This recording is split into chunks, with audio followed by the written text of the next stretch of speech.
बिस्मिल्लाहिर्रहमानिर्रहीम। अस्सलाम वालेकुम दोस्तों, मैं हूं फ़खर अंज एडवोकेट। इस वीडियो में जिस मौजू पर हम बात करेंगे वो है फैमिली मुकदमात और उनकी जो वजूहात हैं और अदालती तरीक़ाकार है उस पर। मैंने अपनी 20 साल वकालत में बहुत से जो कुछ मुआशरती अलमिया देखे हैं, उनमें से एक बड़ा अलमिया जो है वो कोर्ट्स में जो मियाँ बीवी और नाबालग के हवाले से चलने वाले मामलात हैं, उनमें जो ट्रेजेडीज़ हमारे सामने आती हैं।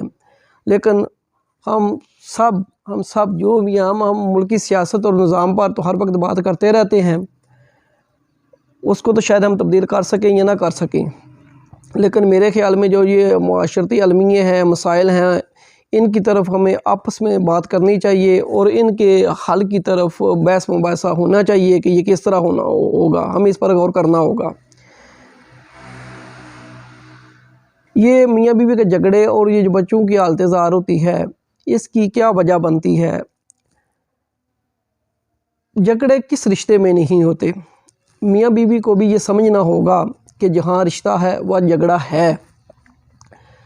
लेकिन अगर कैसी बात है, अगर मियाँ और बीवी के दरमियान झगड़ा हो गया है तो मियाँ का बीवी को घर से निकाल देना या बीवी का आज खुद घर से निकल जाना, ये कैसी बात है? क्या कभी बाप बेटी में झगड़ा हुआ हो तो बेटी ने बाप को घर से निकाल दिया हो या बाप ने बेटी को निकाल दिया हो? इस तरह बेटे और माँ में झगड़ा हुआ हो तो बेटे ने माँ को निकाल दिया हो, माँ ने बेटे को निकाल दिया हो। बहन भाई में झगड़ा हुआ हो, बहन ने भाई को निकाल दिया हो, भाई ने बहन को निकाल दिया हो या बहन ने भाई को। ये झगड़े हर रिश्ते में हैं। हमें ये समझना होगा कि हमने ये जो झगड़े हैं, ये मियाँ बीवी का भी एक रिश्ता है, इसमें भी झगड़ा है। इसको हमने चार दीवारी के अंदर हल करना है। ये ज़रूरी नहीं होता कि हर मसले को लेकर, हर झगड़े को लेकर हम अदालतों में चले जाएं। अगर आप किसी भी वजह से नहीं आपका झगड़ा हल हो रहा, आप नाराज़ हैं, तो घर के अंदर नाराज़ रहकर भी इकट्ठे रखा जा सकता है।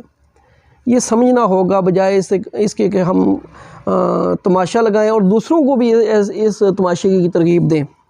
बहरहाल बात करते हैं जो अदालतों में तरीक़ाकार इन फैमिली मुकदमात के हवाले से अडॉप्ट किया जाता है, उसके मतलब पहले तो फ़रीक़ैन जो अपना दावा जवाब प्लीडिंग्स लेकर आते हैं, वो इतना गैर हकीकी और मज़ाक़ा ख़ेज़ होता है कि बंदा सोचता है ये क्या कर रहे हैं।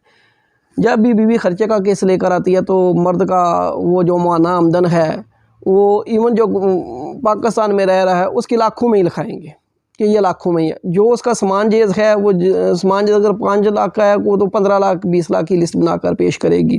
ठीक है। उसके बाद जब मर्द आएगा जवाब दावा लेकर, तो वो तो समझ लें इस तरह लिखेगा अपनी आमदन के, जैसे वो मरियम नवाज़ कहती है ना कि मेरी पाकिस्तान में तो क्या लंदन में भी कोई प्रॉपर्टी नहीं है। उसका तो खैर कुछ भी नहीं होता मर्द के पास, जवाब दावा क्या तक है, वो रिएक्शन भी आप उसको कह सकते हैं। बहरहाल वो फ़रीक़ैन अपनी प्लीडिंग्स देते हैं, तो उसके बाद एक मसालत की डेट आती है। अब ये जो शिक मसालत की शामिल की गई है, ये एक बहुत बड़ा काम है वैसे भी मसालत करवाना, और फिर ये बाकायदा कानून का हिस्सा बनी है। तो लेकिन जजेस हज़रात ने इस मसालत की कार्रवाई को एक रस्मी कार्रवाई बनाकर रख दिया है। अब उसका जो असल मकसद है उसको ख़त्म करके रख दिया है।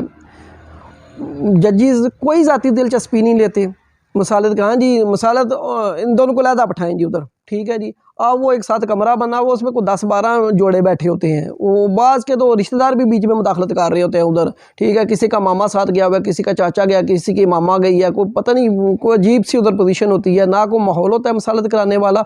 बहरहाल मैं इस बात को मुख्तसर करता हूँ कि ये मसालत की शिक को समझें कि इन्होंने गैर मुख्तसर करके रख दिया हुआ है। इसका ये मकसद ही नहीं था कि आप अपनी जान छुड़ाएं और उनको उधर बैठाकर फिर वो आकर कहते हैं जी नहीं हुई जी, बस ठीक है जी, तलाक हो गई जी, आगे ये नेक्स्ट चलेंगी, ठीक है जी। अब मैं आपको बताता हूँ, एक माह पहले एक ऐसा केस था, उन्होंने लहदा किया तो लड़की का मामू साथ बैठने लगा।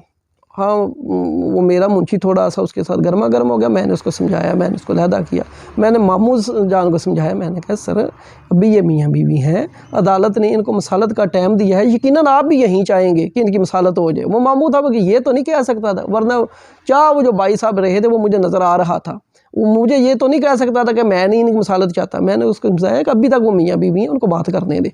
बहरहाल यकीन जाने वो दोनों मियाँ बीवी बात करके निकले हैं तो लड़की का 100% दिल वापस जाने को था। ठीक है, वो जो मामू जी बाहर, मैं फिर ना मामू जी के साथ बाहर 1 घंटे तक बातें करता रहूँ तकरीबन। यकीन जाने मैंने उसको मोटिवेट करने की कोशिश की, अपना वक्त ज़ाया किया उसके साथ। वो मोटिवेट नहीं हुआ, वो कह रहा था कि अब हमारे चांस ही कोई नहीं है वगैरह वगैरह वगैरह। लेकिन जब लड़की बाहर यकीन जाने वो मान चुकी थी। उसके बाद उनको उसकी एक मकूल शर्त थी कि ये घर आए, घर वालों से बात करे और ले जाए। ठीक है, वो मकूल बात थी। मैंने उनको टाइम ले दिया, हम दोनों वकला ने। खैर उनको तकरीबन 1 माह का वक्त मिल गया। लेकिन मैं उसमें ज़ाती तौर पर अपने क्लाइंट की समझता हूँ कि शायद कुछ उसका हो कि वो उनको इस 1 माह में भी, और फिर हमने एक और डेट ले कर दी, उसमें वो उनको नहीं राज़ी कर सका। और मेरे ख्याल में उसका भी होगा, और जो लड़की के रिश्तेदार हैं ना, मेरे ख्याल में बल्कि फ़रीक यानी कि रिश्तेदार हैं उनका, उस केस में मुझे ज़्यादा कसूर नज़र आता है। बहुत ज़्यादा केसेस में यही मामला है।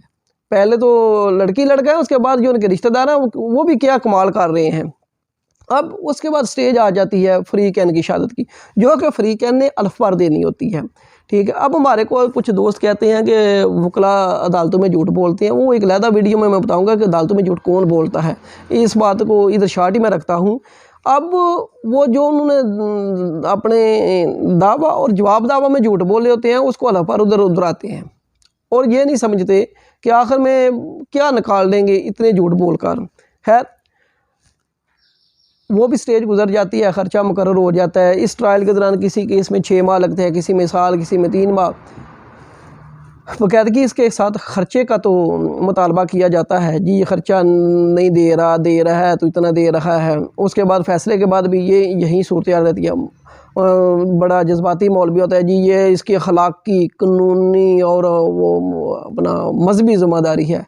लेकिन नाबालिग की जब मुलाकात की बात आए, बच्चे के साथ वालिद की मुलाकात की बात आए, तो वहीं औरतें उस नाबालिग को बच्चे बाप से ऐसे छिपाती हैं जैसे कि वो उसकी औलाद ही नहीं। वो आप में अगर इतनी गैरत है तो आप उसका ख़र्चा ही ना वसूल करें। आप अगर नाबालिग समझते हैं कि वो उसको मौलाना बेचती है तो आप गैरत का मुजाहरा करें। मैं तो बतौर वकील किसी साइड से भी हो सकता हूँ, लेकिन ये कम अज़ कम हमें मुआशरती तौर पर समझना होगा लड़की को और लड़की के पिछलों को, कि जब आप बाप से वसूल कर रहे हैं ख़र्चा तो उसको नाबालिग बाकायदगी के साथ उस नाबालिग के साथ उसकी मुलाकात कराई जानी चाहिए। बहरहाल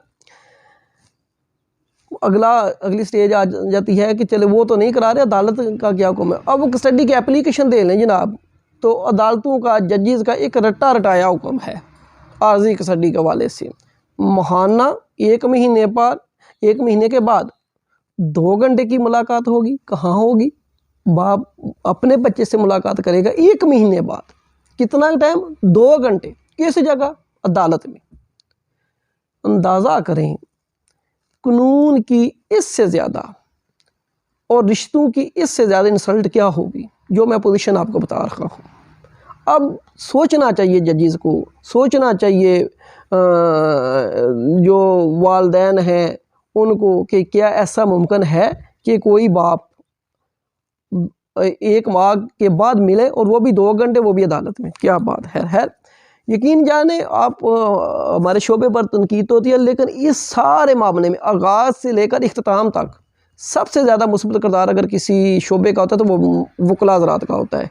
वो भरपूर कोशिश करते हैं, कोई होगा, पर मुझे नहीं ऐसा अपनी 20 साल प्रैक्टिस में कोई नज़र आया जिसने हालात को ख़राब करने की कोशिश की हो। वरना दोनों तरफ से वकला की कोशिश होती है कि ठीक है ये किसी तरह इनकी मसालत हो जाए, मामला तो उधर हल हो जाए।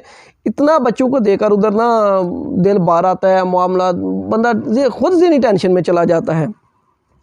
बहरहाल मैंने तो खैर कोशिश की है 2-3 मरतबा। जब मैं लड़की वाले की तरफ से वकील हुआ हूँ तो उसके रिश्ते ज़्यादा कम रिश्तेदार ख़राब करते हैं, रिश्तेदार को डांटा है इस वाले से।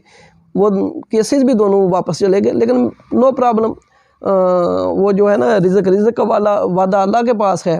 वो हज़रत अली का कौल है शायद कि जो आपके नसीब में है वो अगर दो पहाड़ों के दरमियान भी है तो वो आपको मिल जाएगा, और जो आपके नसीब में नहीं है अगर वो दो ऊँटों के दरमियान भी है वो आपको नहीं मिलेगा। ठीक है, तो वो तो खैर इस यकीन के तहत ही सबको काम करना चाहिए। अब इस सारे मामले में सबसे बड़ा जुल्म जो जिसके साथ हो रहा था वो नाबालग है। सबसे बड़ा जुल्म उस नाबालग, एक हो बच्चा या ज़्यादा, उनके साथ हो रहा था। नाबालग वो मासूम है जो दूसरों की गलतियों की सज़ा भुगत रहा होता है। और माज़रत के साथ हम ये बिल्कुल हम ये नहीं समझते कि चलें ये गलतियां हमारी हैं लेकिन इसका तो कोई कसूर नहीं है, हम मामलात को इसकी हद तक तो सुलझा लें। अब मैं कहता हूँ आखिरी बात कि मियाँ बीवी, जजिस और मुआशरे को समझना होगा और अपना किरदार अदा करना होगा। ये बहुत बड़ा माशरती अलमिया है। आप अगर जाकर तादाद देखें केसेस की तो आपके कान सुर्ख हो जाएं। इतनी बार मार है अदालतों में केसेस की कि अल्लाह माफ़ करे। जजिस को समझना होगा सबसे पहले कि मसालत की कार्रवाई में ज़ाती दिलचस्पी लें, इसको बस एक कार्रवाई ना बना दें जो है रस्मी सी। माँ बाप और जो दोनों हैं, दोनों को नाबालग तक ज़्यादा से ज़्यादा रसाई का मौका दें कि एक के पास है तो दूसरे को ज़्यादा से ज़्यादा रसाई का मौका मिलना चाहिए, और ख़ुद को उस मकाम पर रख कर मुलाकात का वक़्त तयन करना चाहिए कि अगर मैं बाप हूँ या मैं माँ हूँ तो मुझे अपने नाबालग बच्चे या बच्ची के साथ मिलने के लिए कितना वक्त दरकार हो, कितना वक्त मैं गुजार सकता हूँ, कितना होना चाहिए, कितना नहीं। और फिर कम अज़ कम हफ्तावार छुट्टी, मुख्तलिफ़ त्यौहार की जो छुट्टियाँ हैं, और उसके बाद जो गर्मी की छुट्टियाँ हैं, इसमें कम अज़ कम जिसके पास बच्चा नहीं है उसके पास बच्चे को ले जाने के आर्डर होने चाहिए। इसके बाद ये तो होगा जजेस के समझने की बात। अब वालिदैन को भी समझना होगा कि एक दूसरे के ख़िलाफ़ नाबालग के कान ना भरें, उसकी शख्सियत तबाह ना करें। उसकी मुकम्मल शख्सियत के लिए उसको दोनों की ज़रूरत होती है। ये एक की नहीं सिर्फ ज़रूरत होती कि एक साहिब या साहिबा ही उसके लिए काफ़ी हैं, ना कोई दूसरा। बाप की तरह ये माँ को समझना होगा जो लैदगी इख्तियार कर रही हैं और फिर मिलने भी नहीं दे रही, उनको समझना होगा कि ना कोई दूसरा बाप की तरह बच्चे के लाड कर सकता है, और ना ही कोई दूसरी, बाप को भी समझना होगा कि ना ही कोई दूसरी माँ की तरह प्यार कर सकती है बच्चे के साथ, सच्चा सुच्चा प्यार।